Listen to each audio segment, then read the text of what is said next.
جی موضوع اور مواد تیار کرنے کے حوالے سے اب گفتگو کر لیتے ہیں، اور وہ یہ ہے کہ جب آپ کسی موضوع کو تیار کرتے ہیں تو سب سے پہلے موضوع کا انتخاب کیا، اس کے بعد آپ اس موضوع پر قرآن کی آیات کو تلاش کریں گے۔ موضوع ہم نے سلیکٹ کر لیا ذہن کے طور پر، مثال کے طور پر استغفار کی اہمیت اور فضیلت۔ استغفار کیا ہے؟ بخشش طلب کرنا اللہ تعالیٰ کی بارگاہ سے۔ اب اس موضوع پر قرآن کی آیات کو آپ سرچ کریں، تلاش کریں کہ کتنی آیات ہیں، 3 ملیں، 4 ملیں، 5 ملیں، اپنے موضوع کے مناسبت سے ان آیات کو آپ جمع کر لیں۔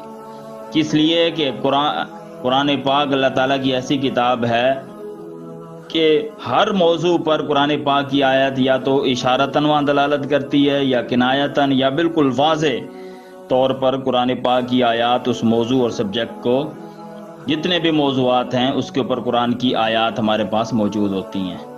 دوسرے نمبر پر آپ یہ کام کرنا ہے، آیات کو تلاش کرنے کے بعد ان آیات کو اپنی ترتیب دینا ہے، وہاں بیٹھ کر سوچ بچار کرنی ہے کہ یہ 4 آیتیں میں نے انتخاب کیا، ان میں سے پہلے نمبر پر کون سی آیت کو میں نے بیان کرنا ہے، دوسرے نمبر پر کس کو کرنا ہے، تیسرے پر اور چوتھے پر کس کو۔ ایسا نہیں کہ قرآن کی ترتیب کے لحاظ سے آپ نے بیان نہیں کرنا کہ پہلی آیت آپ نے سورہ بقرہ سے لی تو اس کو پہلے نمبر پہ رکھ لیا، دوسری آل عمران سے ہے تو اس کو دوسرے پہ، تیسری سورۃ النساء میں مل گئی۔ نہیں، ایسا نہیں۔ ان آیات کے اوپر آپ خود غور و فکر کریں اور سوچیں کہ پہلے اس آیت کے اندر مضمون زیادہ واضح نہیں ہے، اس کو میں پہلے نمبر پر رکھ لیتا ہوں۔ دوسری آیت آپ دیکھیں کہ وہ سورۃ النوح کی ہے، اس کے اندر مضمون تھوڑا اچھا ہے، واضح ہے، اس کو میں دوسرے نمبر پر بیان کروں گا۔ تو آپ نے مواد کو خود سے ترتیب دینا ہے، ترتیب دیں گے تو آپ کی گفتگو کے اندر حسن پیدا ہوگا۔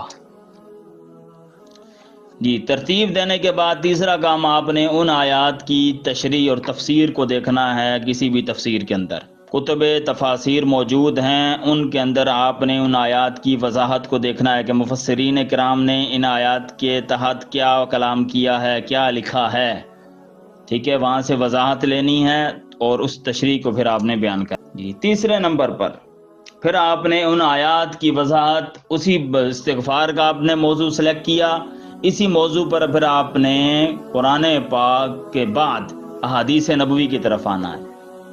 احادیث نبوی جمع کرنی ہے استغفار کے موضوع پر، آپ کو جتنی حدیث مل جائیں آپ نے 1 گھنٹے کا خطاب کرنا ہے، اس لحاظ سے آپ لے لیں، 4 حدیثیں لے لیں، 5 لے لیں، پھر انہیں کو وہی ترتیب دے، جس طرح قرآن کی آیتوں کو ترتیب دیا تھا ان حدیث کو بھی ترتیب دیں کہ پہلے نمبر پر یہ بیان کروں گا، دوسرے پر یہ، تیسرے پر یہ، چوتھے پر یہ، اور ہر حدیث کی تشریح آپ کو آج میں آپ کو کتاب بتا دوں گا کہ جس کتاب میں حدیث کی تشریح لکھی ہوتی ہے تو وہاں سے آپ تشریح لیں اور اس کو پڑھیں، بار بار پڑھیں، رٹا لگائیں، مشق کریں، سنائیں، دوستوں کو سنائیں، لوگوں کو سنائیں، گھر میں سنائیں، شیشے کے سامنے سنائیں، کیمرے کے سامنے سنائیں، پھر پبلک میں جا کر بیان کریں۔ السلام علیکم ورحمۃ اللہ وبرکاتہ۔ حضرات علماء کرام، آج میں آپ کو ایک کتاب کا تعارف پیش کر رہا ہوں۔ آپ کے سامنے کتاب موجود ہے، مرآۃ المناجیح شرح مشکوٰۃ المصابیح۔ مشکوٰۃ المصابیح یہ کتاب ہے، اور یہ آگے زوم کرو، اس نام کے اوپر زوم کرو، یہ اوپر، یہ کتاب ہے جناب مفتی احمد یار خان نعیمی صاحب کی۔ یہ آپ کے سامنے اس کی 8 جلدیں موجود ہیں۔ اس پہلے وولیم کے اندر 2 جلدیں ہیں، پھر تیسری، چوتھی، 5ویں، 6ٹھی، 7ویں اور یہ 8ویں۔ یہ احادیث کا مجموعہ ہے۔ اس کتاب کے اندر آپ کو بخاری، مسلم، ترمذی، نسائی، سیاستہ کی ساری کتابیں ملیں گی، اور اس سیاستہ کے بعد کی کتابیں بھی آپ کو بہت ساری ملیں گی۔ احادیث کا مجموعہ آپ کو یہ ملے گا اس میں، اور صرف حدیث نہیں ہے، حدیث کی تشریح بھی ہے، صرف حدیثیں نہیں ہیں، حدیث کا حوالہ ہے۔ بخاری سے لیے تو آخر میں بخاری کا نام لکھا ہوگا، مسلم سے لیے ترمذی، نسائی، ابو داؤد، ابن ماجہ، جہاں سے بھی حدیث انہوں نے لی ہے آخر میں حوالہ لکھا ہوا ہے، اور اس حدیث کے پھر انہوں نے وضاحت اور تشریح بھی کی ہے۔ جس طرح میں نے آپ کو بتایا کہ میں نے آج کا موضوع سلیکٹ کیا ہے، فار ایگزامپل توبہ استغفار کے موضوع پر، توبہ اور استغفار کے موضوع پر میں نے آیات کا انتخاب کیا ہے، ٹھیک ہے۔ یہ دیکھیں میں نے آیات کا انتخاب کر لیا، دکھاؤ نا ایسے دکھاؤ، آیات کا انتخاب کر لیا ہے۔ جی پہلی آیت والذین اذا فعلوا فاحشۃ ذکروا اللہ فاستغفروا، اللہ تعالیٰ کے استغفار کی بات آ گئی۔ یہ سورہ آل عمران کی آیت 135 ہے۔ نیچے دیکھیں الصابرین والصادقین والمستغفرین، آل عمران آیت نمبر 17، وَلَوْ أَنَّهُمْ إِذْ ظَلَمُوا سورۃ النساء آیت نمبر یہ میرے پاس آ گئی 64. ٹھیک ہے، اسی طرح آگے بھی اور بھی حدیث آیات ہیں. یہ 4 آیت کا ہم نے انتخاب کر لیا. ان 4 آیت کے انتخاب کے بعد اب ہم نے قرآن پاک کی تفسیر سے ان آیات کی وضاحت کو دیکھنا ہے کہ وہاں مفسرین کرام نے ان آیات کی تشریح میں کیا لکھا ہے. یہ اوپر ضیاء القرآن دکھاؤ، یہ ضیاء القرآن، یہ تفسیر ضیاء القرآن آپ دیکھ رہے ہیں. اب جو آیتیں ہم نے انتخاب کی ہیں، منتخب کی ہیں، اس کو ہم اس تفسیر کے اندر دیکھیں گے کہ اس کی تفسیر میں پیر کرم شاہ صاحب نے کیا لکھا ہے. یہ میں نے تفسیر کی کتاب نکال لی. ٹھیک ہے، یہ دیکھیں گے، یہ آیت میں نے نکالی، والذین اذا فعلوا فاحشۃ او ظلموا انفسهم فاستغفروا لذنوبهم. دیکھ رہے ہیں آپ.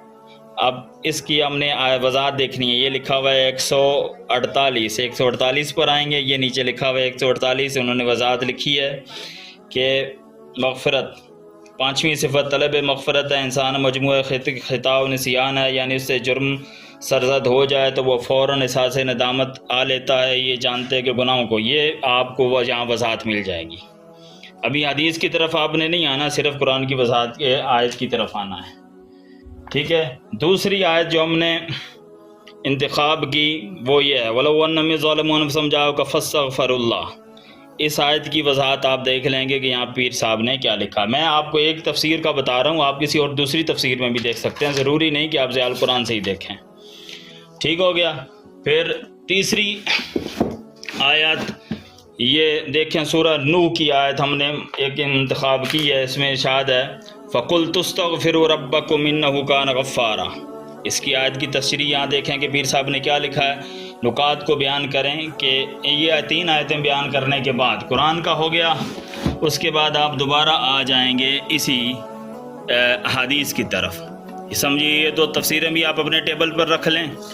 پھر ہم اس میں سے دیکھتے ہیں کہ اس میں استغفار کی آیتیں کیا ہیں. سب سے پہلے آپ نے اس کی فہرست پہ آ جانا ہے. فہرست دیکھیں گے تو یہ موضوعات بھرے پڑے ہیں، مختلف موضوع ہیں یہاں پر. ٹھیک ہے، ان موضوعات کو میں سے آپ سرچ کریں گے تو آپ کو ٹھیک ہے. تو یہاں یہ دیکھیں، توبہ، بخشش مانگنا، استغفار کا لغوی معنی. یہ صفحہ 377 پر ہم جائیں گے، وہاں پر آپ کو ساری حدیث مل جائیں گی. یہ دیکھیں، استغفار اور توبہ. ٹھیک ہے، بخشش مانگنا. پہلے انہوں نے یہاں پر کچھ ابتدائی گفتگو لکھی ہے جس کو آپ اپنی تقریر کا ابتدائیہ بنا سکتے ہیں تمہید کے طور پر. یہ سارا تمہید ہے. یہاں سے حدیثیں شروع ہو رہی ہیں. یہ دیکھیں، رواہ البخاری، پہلی حدیث بخاری کے لے کر آئیں. دوسری حدیث رواہ المسلم، مسلم کی ہے. یہ حدیث کا ترجمہ ہے، نیچے ساری اس کی تشریح لکھی ہوئی ہے. یہ دیکھیں، اشعار بھی انہوں نے دے دی ہیں. اگلی حدیث، ٹھیک ہے، مسلم کی حدیث ہے، یہاں سے لے کر یہاں تک اس کی تشریح کی ہوئی ہے. آپ کو تشریح بھی مل رہی ہے. یہ اگلی حدیث شروع ہو رہی ہے، تھوڑی لمبی ہے. تو اگلے صفحے پر اس کی یہ دیکھیں، مسلم کی حدیث ہے، پوری تشریح. یہ صفحہ پورا آدھا اس حدیث کی تشریح میں ہے. اب جب ساری یہ چیزیں بیان کریں گے آپ تو آگے یہ چل رہا ہے موضوع استغفار کے موضوع پر. حدیثیں بھری پڑی ہیں. آپ کو کہیں اور جانے کی ضرورت ہی نہیں ہے. ٹھیک ہو گیا. تو یہ استغفار کے موضوع پر حدیث اب جب آپ بیان کر دیں گے تو اس کے بعد آپ کوئی ایک آدھا واقعہ لے لیں کسی کتاب سے، یا ان حدیث میں سے کوئی ایسا واقعہ، سٹوری بھی آ سکتی ہے کسی کی توبہ کا واقعہ، استغفار کا واقعہ، تو اسے آپ ایڈ کریں تو یہ آپ کا مواد تیار ہو گیا.